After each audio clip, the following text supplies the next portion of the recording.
revisi undang-undang itu memang didesain oleh elit-elit politik negeri ini? Oh, kalau saya bilang sih iya dong. Pak Jokowi akan dihormati banyak orang kalau dia berani mengambil langkah evaluasi peradilan, reformasi, perintahkan kepada Menko Polhukam.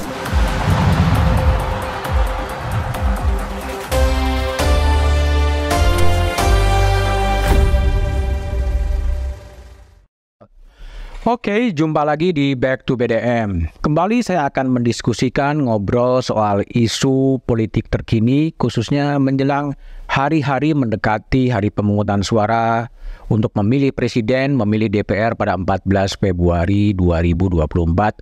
Saya akan ngobrol dengan komisioner KPU di tahun 2012 sampai tahun 2017, namanya Mas Hadar Nafis Gumai, yang juga seorang ahli yang mengamati pemilu dan tentunya punya pengalaman praktek ketika menjalankan pemilu di era-era transisi menuju demokrasi. Sekarang seharusnya sudah lewat, sudah menuju proses yang lebih demokrasi penuh, tapi belakangan terjadi gerakan-gerakan dari kelompok masyarakat sipil yang kembali mengimbau agar pemilu itu bisa berjalan jujur, adil, dan bermartabat dan berkualitas. Nah, saya akan ngobrol di seputar itu, kira-kira bagaimana kita harus menyongsong 14 Februari 2024. Bang Hadar, ya, terima kasih telah datang di Back to BDM. Sama-sama, ya. Mas Budiman.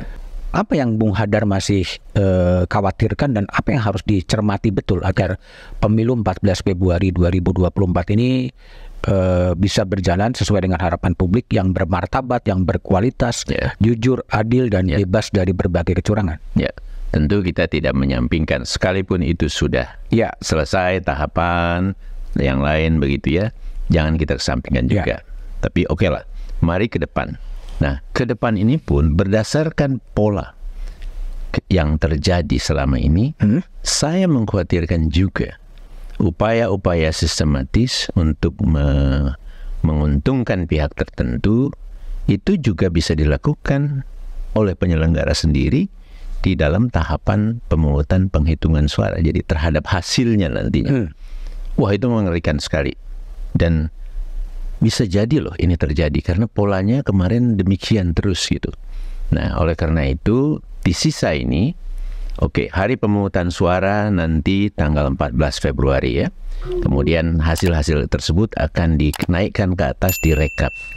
Nah, menuju ke sana sebetulnya masih ada, ini 26 atau 25 hari lagi sekarang, masih ada masa kampanye yang tersisa. Bahkan baru akan segera mulai masa kampanye yang melakukan iklan di media massa, rapat umum, dan masih ada 2 debat lagi gitu ya. Nah, ini juga sesuatu yang perlu kita cermati. Tetapi saya juga ingin jangan lewat tentang hasil itu. Karena akhirnya selama proses tahapan yang panjang ini gitu ya, dimanapun kalau yang namanya pemilu itu yang akhirnya menjadi perhatian utama, yang akhirnya menjadi nanti mungkin sengketanya gitu ya, itu adalah apa yang diperebutkan, yaitu suara. Nah, jadi saya pun ingin mengajak masyarakat, dan saya sekarang menyiapkan diri betul-betul untuk memantau hasil penghitungan suara tersebut. Jangan sampai suara-suara kita yang rakyat udah rame-rame nanti ya diberikan, ternyata suara itu pun dirubah-rubah. Dalam rangka untuk memenangkan siapa gitu. Bang Hadar kan pengalaman sebagai komisioner KPU dalam konteks penghitungan suara.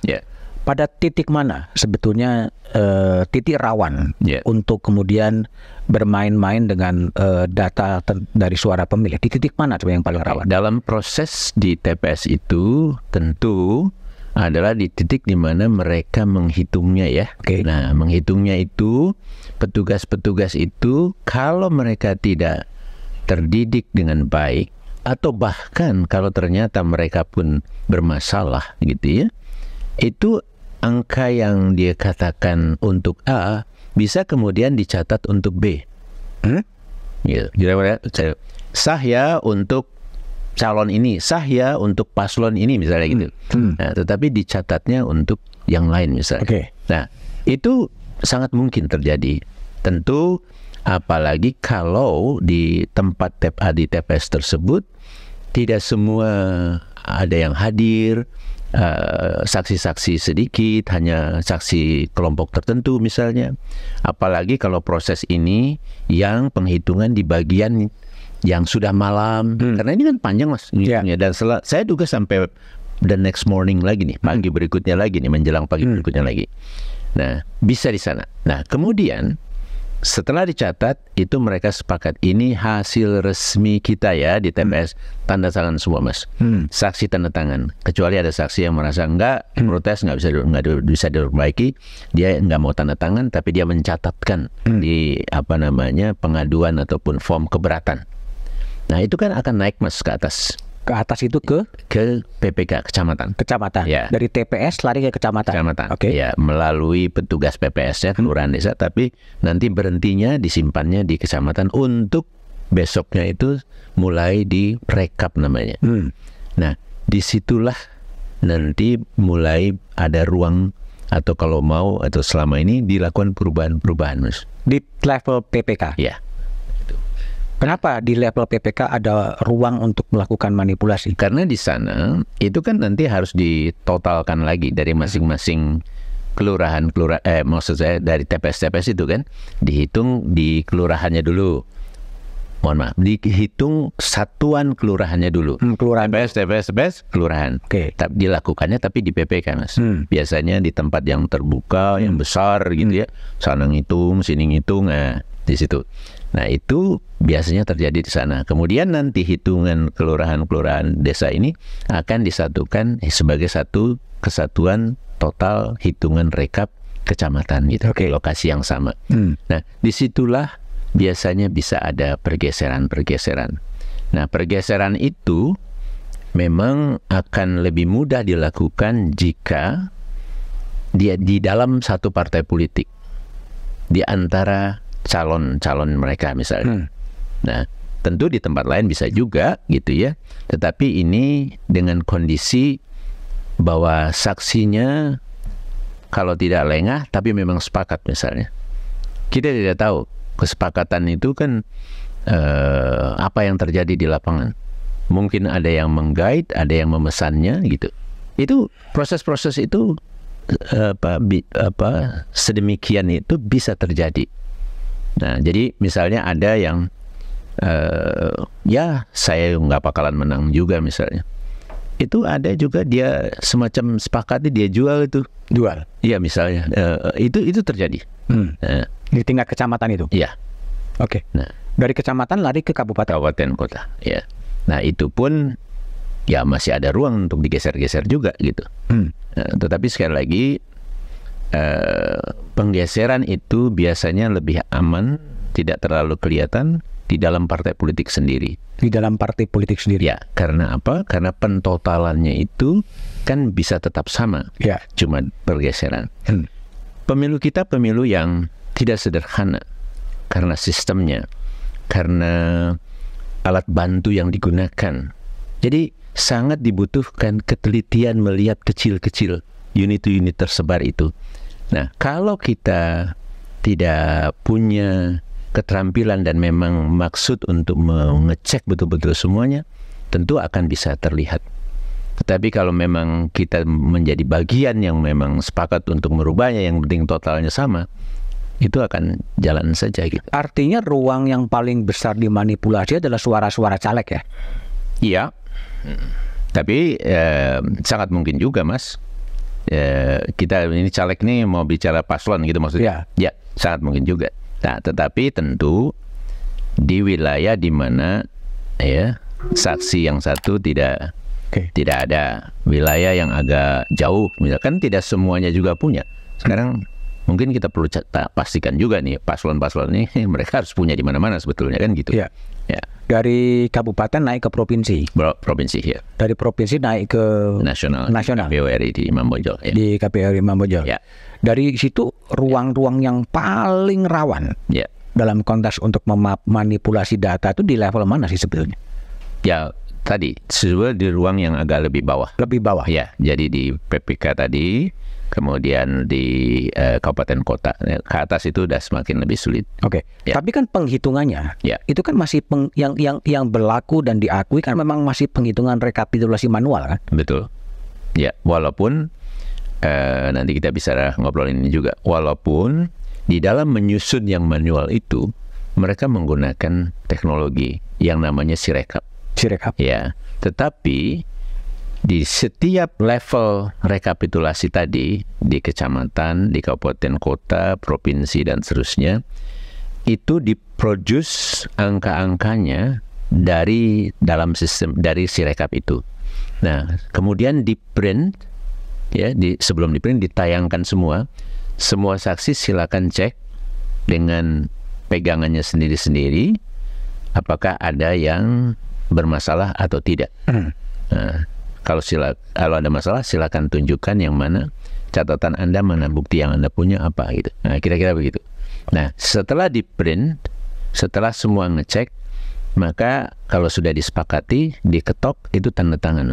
Oke. Nah, manual itu masih ada. Jadi printing, kemudian tanda tangan. Tetapi angka-angka tersebut itu sebenarnya dibantu dari sistem Sirekap. Karena kalau kita masih mau semuanya dicatat sendiri lagi atau membuat Excel yang diisi satu-satu, sepengetahuan saya atau di masa saya pun sudah mulai tidak dilakukan lagi itu. Artinya kalau orang mencurigai bahwa sistem IT KPU, sistem penghitungan berbasiskan IT KPU itu rawan dimanipulasi, itu sebetulnya tidak cukup valid dong. Kalau menggunakan sistem manual sebenarnya yang Ya. Karena pada akhirnya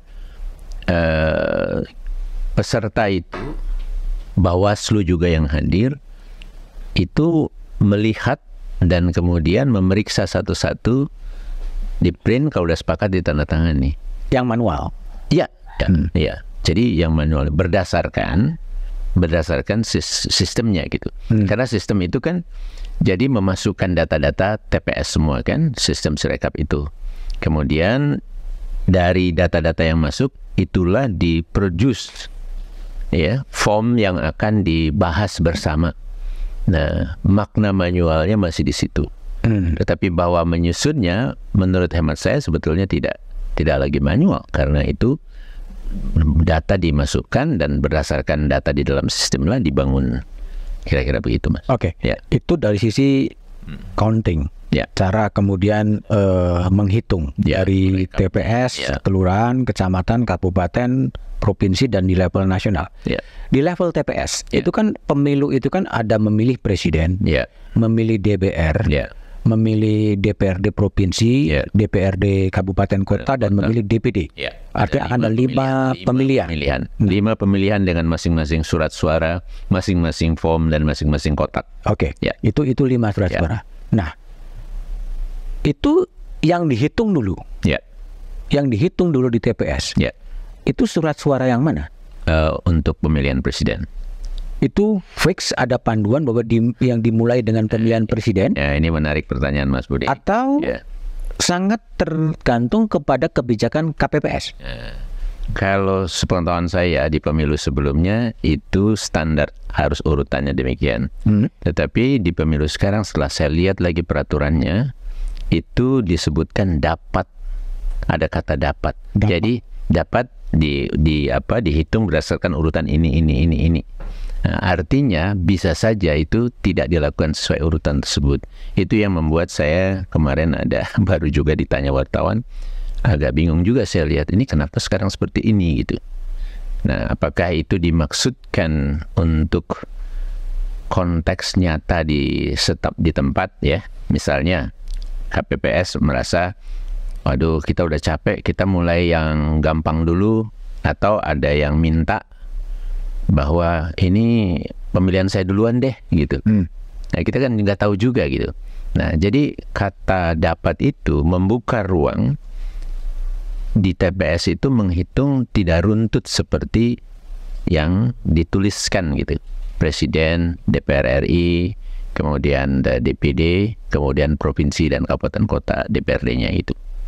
Kenapa ada perubahan dari sesuatu yang relatively wajib, urutan pemilu presiden, pemilu DPR, pemilu DPD, pemilu DPRD provinsi, menjadi dapat. Dapat kan memang tergantung pada ruang dan waktu yang ada di TPS, sehingga aku mau hitung DPRD dulu. It's okay sebetulnya. Itu bisa terjadi. Cuma masalahnya tidak ada guidance lebih jelas. Kalau itu mau dihitung ini duluan dalam kondisi yang seperti apa misalnya gitu. Nah itu tidak ada. Jadi betul-betul hanya menyebutkan kata dapat. Nah disinilah menurut saya itu bisa jadi persoalan. Karena nanti ada aja yang mesan duluan gitu. Jadi artinya butuh penegasan sekali lagi dari Komisi Pemilihan Umum yang lebih, aturan yang lebih rigid. Betul. Tidak bisa ditafsirkan aku mau DPD dulu, aku mau DPR dulu. Dan sebaiknya diurutkan saja dari pemilu presiden, pemilu DPR seperti itu. Itu yang dibutuhkan, semacam revisi atau petunjuk teknis ya. Petunjuk teknis minimal. Menurut saya harus seperti itu. Dan menurut Bang Hadar lebih bagus dimulai dari pemilu presiden. Saya kira karena apa? Karena memang kita semua ini juga salah kaprahnya di mana ya, tetapi ini fakta kita semua sekarang. Semua itu perhatian di sana, semua menunggu di sana, semua berharap bisa cepat di sana gitu kan.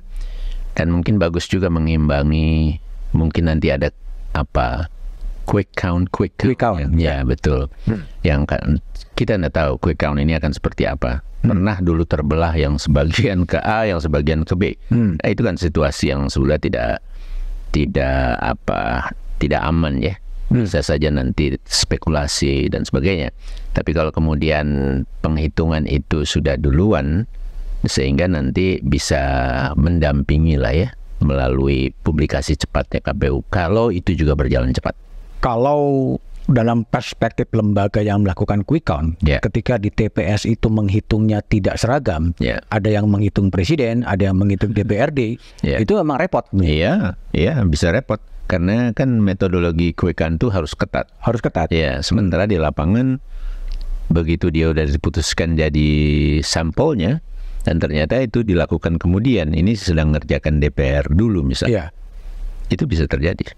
Ya artinya dalam konteks itu memang butuh penegasan ulang atau aturan yang lebih rigid bahwa penghitungan suara itu dimulai dari pemilihan presiden. Dan itu menjadi domain dari KPU. Domain KPU. Karena itu di dalam peraturannya tentang pemungutan dan penghitungan suara. Peraturan itu sudah ditetapkan sekarang. Dan kalau sebaiknya itu dipertegas untuk menjelaskan apa yang dimaksudkan pasal tersebut di dalam juknisnya misalnya. Kemarin saya sudah lihat juknisnya, sebetulnya baru dikeluarkan 2 hari yang lalu tuh. Saat tadi malam saya lihat cepat-cepat, tidak kelihatan di situ. Tidak kelihatan apa? Ya, bahwa penghitungan itu masih dalam model yang bisa yang mana duluan dapat gitu. Itu dari sisi proses penghitungan. Nah, menjelang pencoblosan, menjelang pencoblosan, satu isu klasik yang selalu muncul adalah soal surat undangan atau orang tidak berhak mencoblos karena tidak mendapatkan undangan atau apapun. Bung Hadar lihat ini hampir tiap pemilu ke pemilu isu soal right to vote soal hak orang untuk mencoblos kadang-kadang terkendala dengan urusan-urusan administratif. Ya, sebetulnya memang ini kalau saya mencoba menganalisisnya tidak juga lepas dari undang-undang pemilunya. Karena undang-undang kan tidak dirubah dan selalu saja begitu, dan entah bagaimana pembuat undang-undang ini mungkin berpikir harus ada undangan, sebenarnya istilahnya bukan undangan ya, pemberitahuan. Ya, bahwa ini TPS-nya di sini jam sekian sampai jam sekian gitu kan. Nah, tetapi kemudian dalam praktek itu ada saja yang lalai, kemudian tidak menyampaikan, tidak bisa disampaikan, katanya nggak ada orang dan sebagainya gitu. Atau mungkin juga kasus-kasus tertentu nggak mau dia menyampaikannya karena ada maksud tertentu, gitu. Kira-kira begitu ya, politik aspeknya ya, kira-kira ya. Nah, menurut saya ini sebetulnya nggak usah dikunci gitu. Jadi seolah-olah itu seperti harus gitu. Nah, akibatnya karena sosialisasi yang tidak cukup tuntas dan standar, akhirnya ada petugas-petugas juga yang menganggap itu sebagai kewajiban, sehingga akhirnya bisa hilang hak seseorang itu. Nah, masyarakat sebaliknya dia tidak memahami betul, karena dia nggak dapat, udahlah saya nggak dapat daripada nanti saya ditolak begitu ya. Ya sudah, saya tidak jadi berangkat misalnya. Kan itu kan jadi bisa menghilangkan hak seseorang untuk bisa memilih juga akibat ada pengaturan tentang pemberitahuan ini, form pemberitahuan ini. Tapi sosialisasinya juga masih minimal ya, menurut saya. Pindah domisili dan lain sebagainya. Iya, itu juga ya. Menurut hemat saya masih tidak cukup ya, masih minimal ya. Nah, makanya jadi mulai sekarang ini ke arah hari H itu perlu betul dipastikan ya petugas mereka untuk menyampaikan. Yang kedua, masyarakat pun kalau juga nggak dapat, coba kejar ke PPS-nya ya, di lingkungan dia. Itu kan dipegang sama mereka PPS ya, sama PPS-nya. Atau juga atau plus pemberitahuan bahwa ini hanya surat pemberitahuan. Jadi kalau tidak dapat karena suatu hal, sepanjang Anda sudah terdaftar di dalam daftar pemilih tetap, datanglah, gunakan hak pilih pada hari itu. Nah, kira-kira begitu ya, misalnya ya. Itu pada sisi voters ya. Tapi dari sisi sekarang pemerintah, ASN, TNI, Polri, yang selalu kemudian diteriakkan agar netral. Presiden Jokowi juga sudah beberapa kali dalam panggung terbuka juga mengatakan netral. Pertanyaan saya adalah, apa sih yang dimaksud dengan netral itu? Netral itu artinya tidak melakukan tindakan atau sikap yang bisa menguntungkan atau dimaksudkan menguntungkan peserta pemilu tertentu, atau dalam rangka untuk membuat tidak memilih peserta pemilih tertentu. Tapi jangan-jangan karena pengertiannya netral dan tidak ada definisi operasional dari netral, sehingga orang ya merasa netral meskipun dia juga menunjukkan keberpihakan pada paslon tertentu. Bisa jadi, tetapi sebenarnya nggak terlalu sulit kan untuk menyatakan netral itu gitu, atau memberikan sikap netral itu, Mas. Menurut saya tidak terlalu sulit. Apalagi yang sekarang diduga banyak melakukan ini kan bukan orang nggak sekolahan, mereka banyak orang terdidik kan, kira-kira begitu. Nah, jadi intinya jangan menyatakan atau bersikap atau menyatakan sesuatu atau berperilaku yang dapat dengan mudah dimaknai ya bahwa ini untuk calon tertentu nih gitu. Ini jangan calon yang lain nih, misalnya gitu. Gini, nah, apakah imbauan netralitas itu valid kepada ASN? Sementara ada juga kemudian gubernur atau pejabat gubernur atau menteri yang justru berada terdepan sebagai tim pemenangan paslon.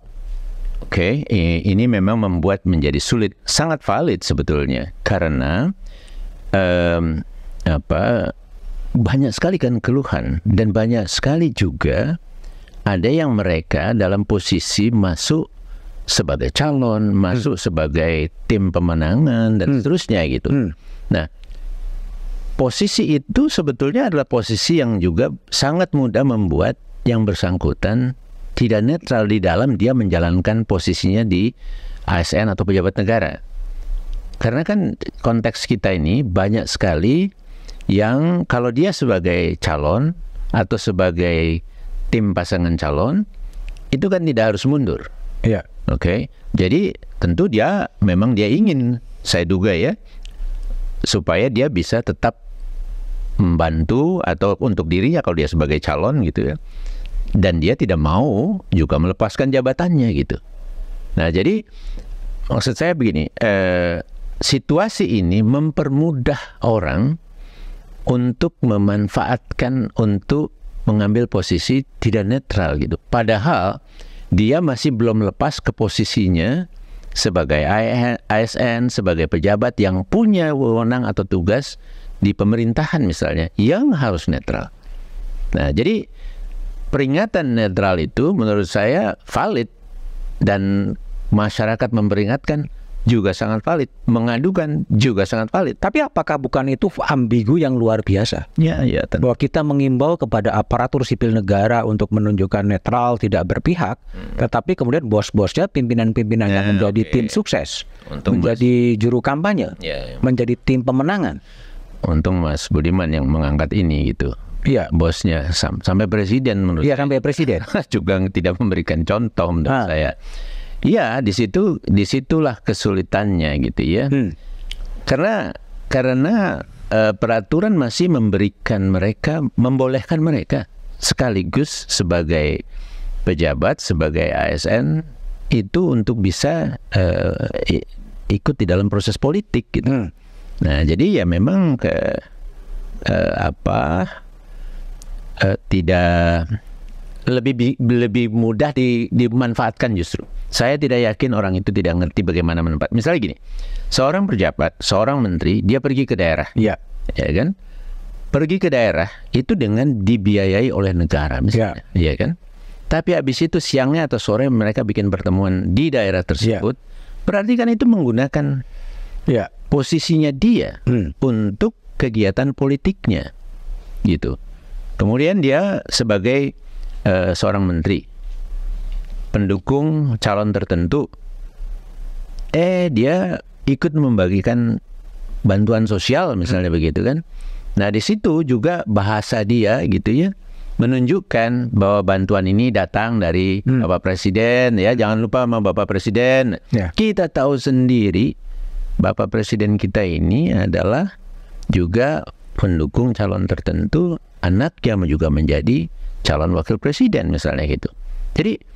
Jadi hal-hal seperti itu akhirnya lebih mudah mereka lakukan terjadi, dan banyak akhirnya, dan itu bukan mereka tidak ngerti menurut saya.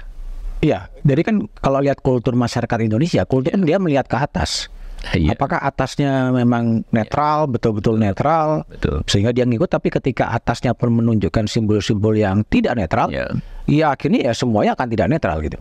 Bisa, sangat mungkin itu yang terjadi gitu. Apalagi kalau atasnya itu adalah struktur yang ketat, struktur kelembagaan yang ketat seperti TNI, seperti Polri, juga ASN itu kan semi ketat ya, dimana kita harus patuh dengan atasan gitu. Hierarki ketat gitu.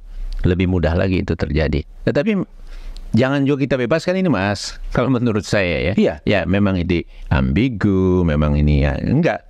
Kita harus ingatkan, bila perlu ke depan diatur lebih ketat lagi deh, kalau memang ini menjadi masalah gitu, menjadi masalah besar yang kemudian tidak ada cara lain untuk akhirnya melarangnya gitu. Oke, diatur dalam arti siapapun yang akan menjadi kandidat calon presiden maupun calon wakil presiden itu harus mundur dari jabatannya.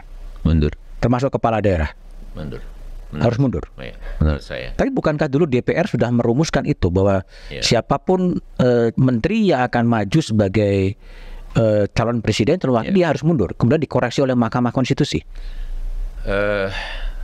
Mohon maaf, saya tidak ingat. Tapi menurut saya, ya betul, ada koreksi tersebut. Tetapi ya kita coba lagi saja. Kemudian apalagi kalau memang dia menjadi calon ya. Nah, gitu, itu harus, menurut saya harus mundur. Sekarang begini, misalnya seorang menteri ya, kan tidak harus mundur nih, ya cuti saja penghentiannya gitu ya. Nah,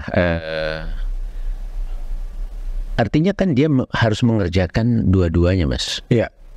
Nah, bukankah itu juga akan bisa mengganggu pemerintahan Mas? Nah, pemerintahan ini kan juga penting. Ini kan perjalanan berbulan-bulan. Nah, oleh karena itu menurut saya itu harus mundur lebih tepat itu. Karena terlalu banyak situasi-situasi yang menjadi penuh dengan konflik of interest. Itu yang harus dihindari kan. Ada paslon yang menggunakan posisi kementeriannya untuk membangun membangun ini, membangun itu. Padahal itu adalah tugas negara. Itu tugas negara atau bukan tugas lembaga itu tapi dia kerjakan. Ada paslon pada posisi tertentunya membuka posko pengaduan kecurangan pemilu.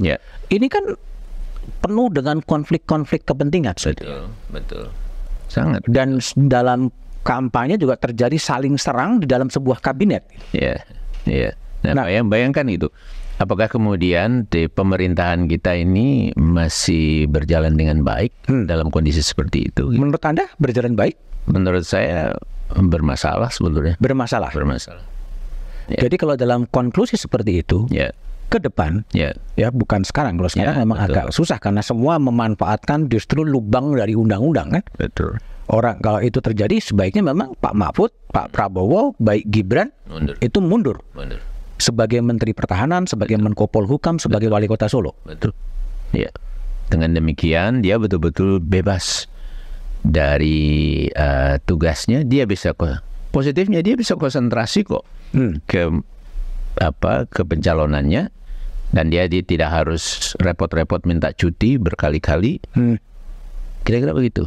Nah, tetapi jangan-jangan seperti yang kita dengar cerita, banyak berita, ya mereka memanfaatkan posisi ini sebetulnya gitu. Itu untuk menteri tadi, Menteri Pak Mahfud, Pak Prabowo, dan kemudian juga Gibran. Posisi Presiden Jokowi sendiri yang anaknya ikut dalam calon wakil presiden gimana? Ya di sini memang tidak mungkin juga kan, karena anaknya dia harus mundur dari presiden. Presiden sendiri pun dalam mencalonkan untuk putaran periode kedua itu kan juga tidak harus mundur karena pemerintahan harus tetap jalan. Ya, untuk yang paling utama lah ya kira-kira begitu. Nah, tetapi kan sebetulnya ada sikap-sikap atau tindakan yang bisa presiden sendiri ambil gitu. Dalam artian dia betul-betul tidak mau menciptakan kerjanya yang kemudian bisa mudah ya ditangkap. Ini adalah untuk mendukung anak saya atau calon yang saya dukung gitu. Nah itu kan sebetulnya bisa Mas Budiman dipilah-pilah seperti itu. Ya misalnya saja kalau memang mau mengumpulkan pimpinan partai politiknya yang memang pendukung dari anaknya misalnya gitu kan, ya janganlah itu dilakukan di jam kerja atau di tempat yang memang itu adalah tempat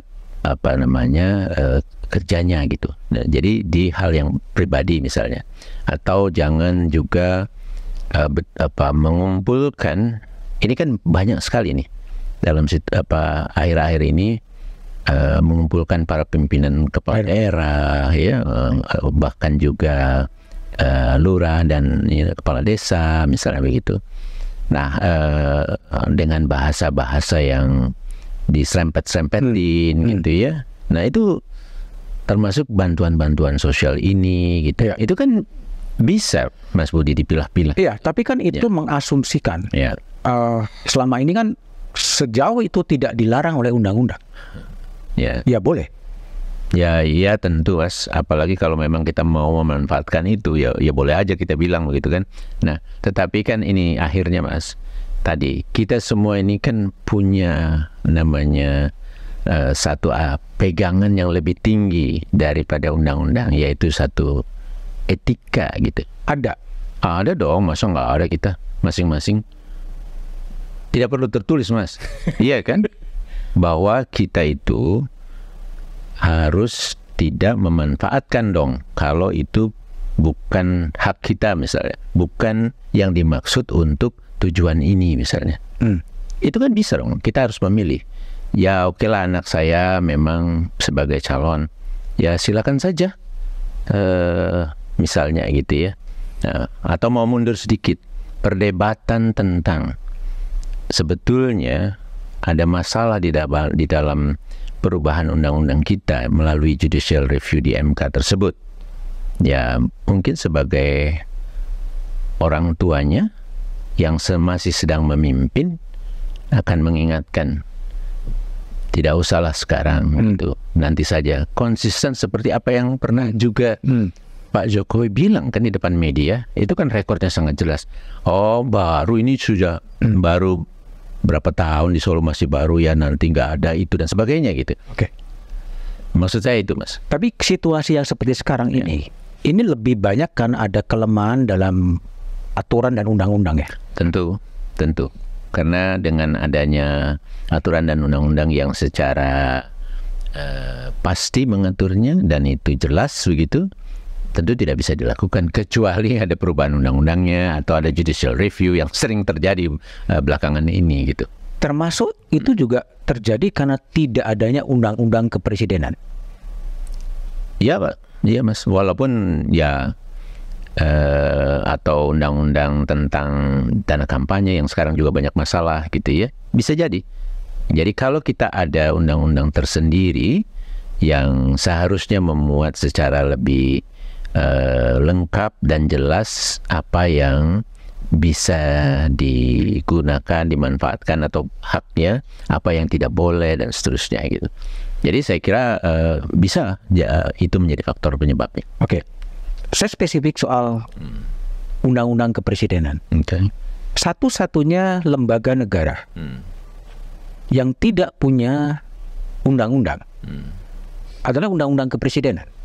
DPR punya undang-undang MD 3, pemerintah daerah punya undang-undang pemerintahan daerah, yudikatif punya undang-undang kekuasaan kehakiman, punya undang-undang Mahkamah Konstitusi, punya undang-undang Mahkamah Agung, ada undang-undang Komisi Yudisial. Di dalam kepresidenan ada undang-undang Kementerian Negara, ada undang-undang komisi-komisi negara. Dan Bang Hadar kan ikut terlibat ketika di awal-awal reformasi untuk ikut juga menyuarakan undang-undang kepresidenan. Melihat perkembangan yang selama ini ada, apakah undang-undang kepresidenan ini memang perlu dibuat untuk membedakan posisi presiden sebagai head of state, sebagai kepala pemerintahan dan sebagai pribadi, atau bagaimana?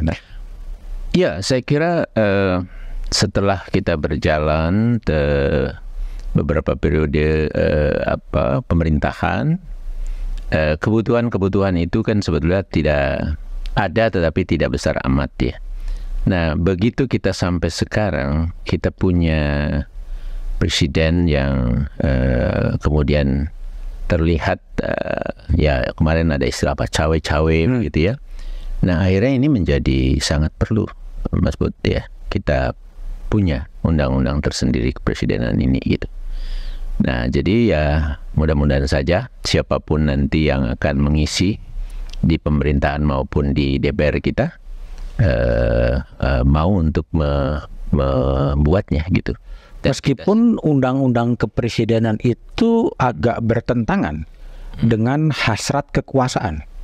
Kekuasaan itu begitu dia dipegang, bagaimana dipertahankan selama mungkin, bagaimana diperluas sedemikian luas, sementara undang-undang kepresidenan ada tren, ada gejala untuk membatasi. Nggak apa-apa, karena justru disitulah kegunaan dari undang-undang kan, membatasi dan memperjelas apa yang juga menjadi haknya sebetulnya. Nah, jadi nggak apa-apa, karena kan kita tidak berpikir tentang siapa yang mengisi begitu ya. Kita berpikir kan sebetulnya satu tatanan yang bisa memastikan hubungannya dengan pihak-pihak lain. Harapan-harapan masyarakat juga bisa tercermin, karena kan tidak mau kita juga punya pemimpin yang tidak diatur dengan tegas sehingga kemudian bisa dimanfaatkan dengan pemimpin yang bersangkutan misalnya.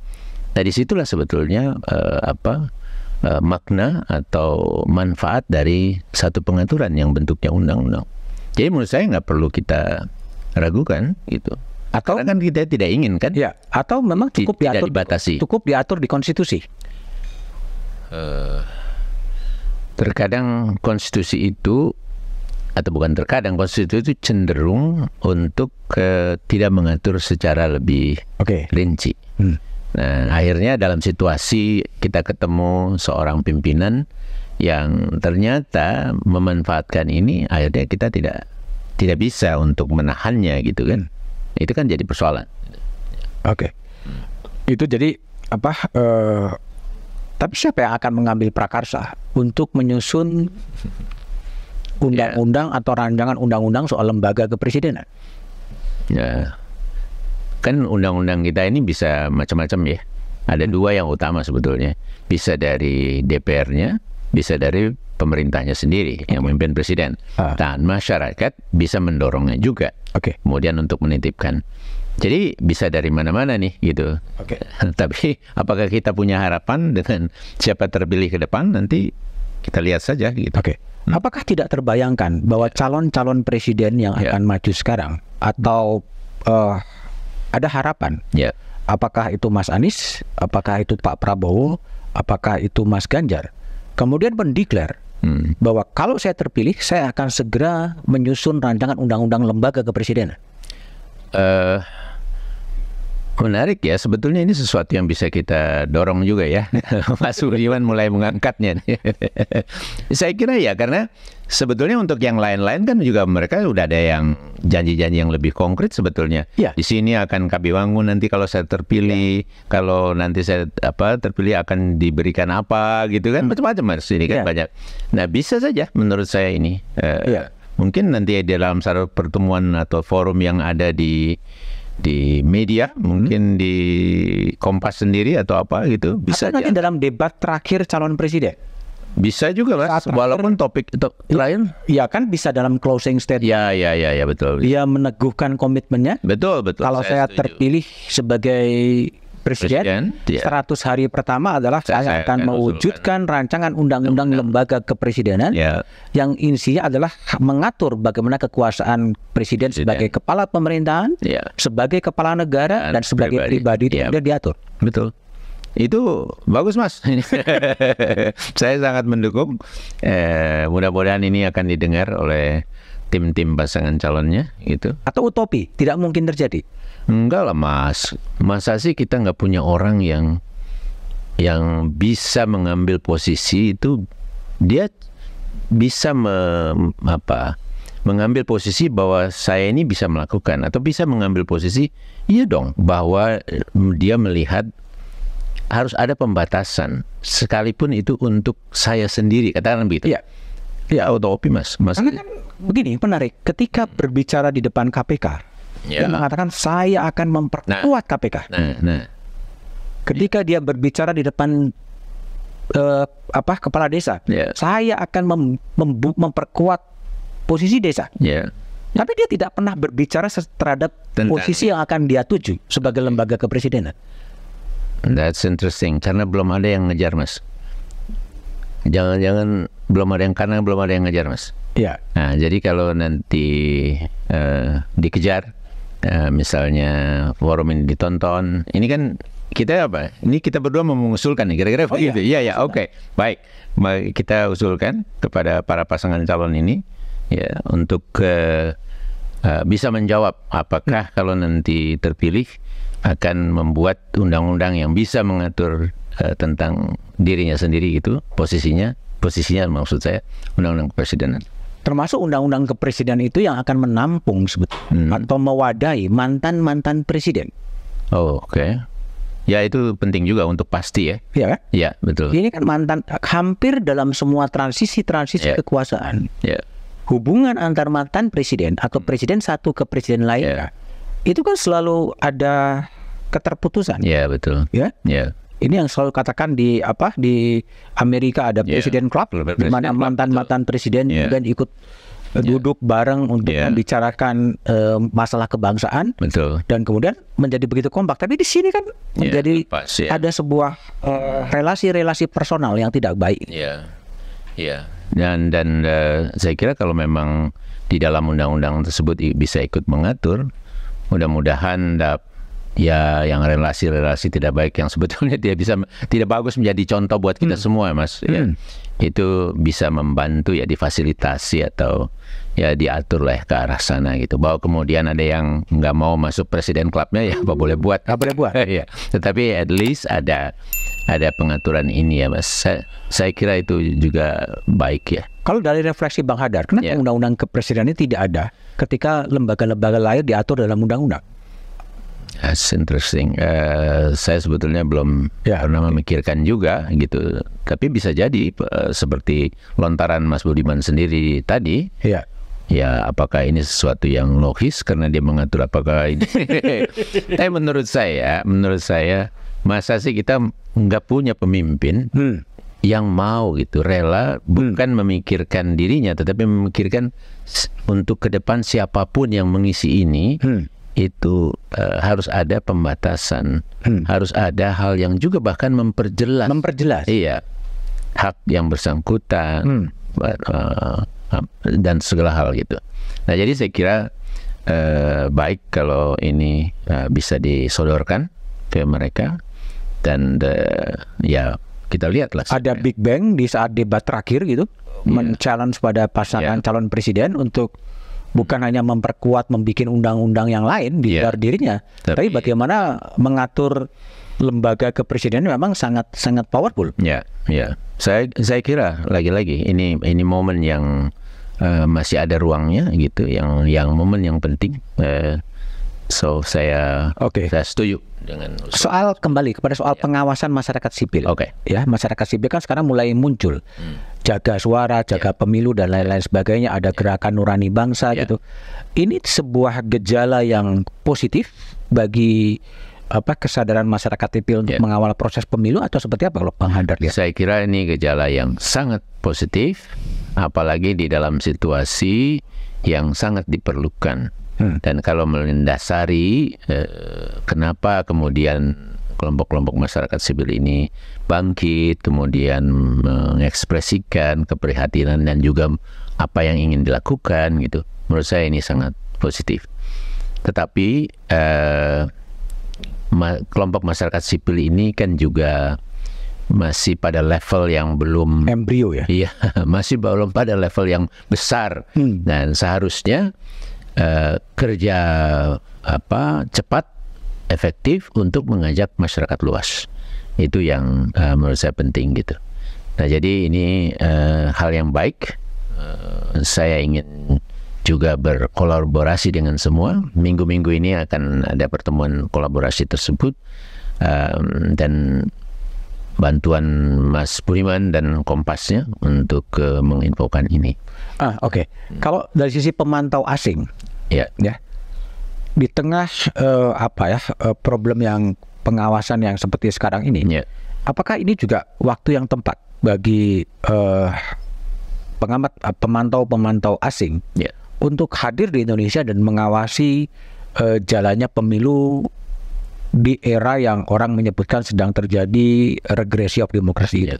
Saya kira waktu yang tepat ya, tetapi terkait dengan teknis dan kesiapan itu mungkin persoalan lain gitu. Tapi sebetulnya ini waktu yang sangat tepat. Karena apa?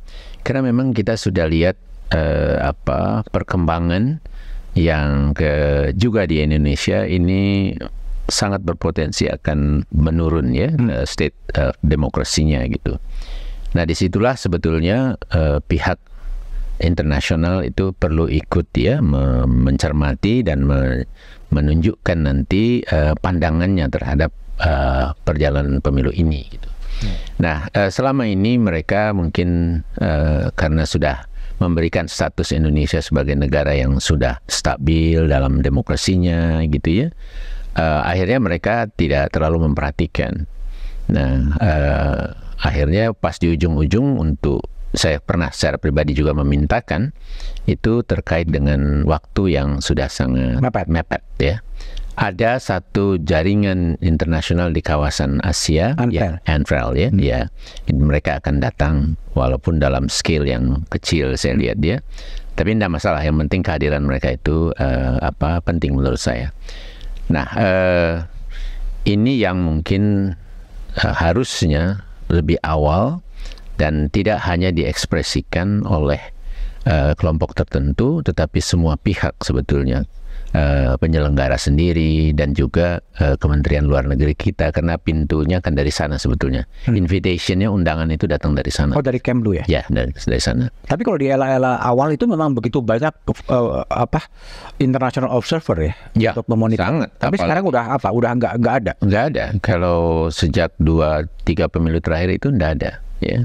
Jadi kalau ada inisiatif itu hanya individual. Untuk yang kali ini ANFREL itu karena kami memintakan betul untuk masuk gitu ya. Jadi tidak ada.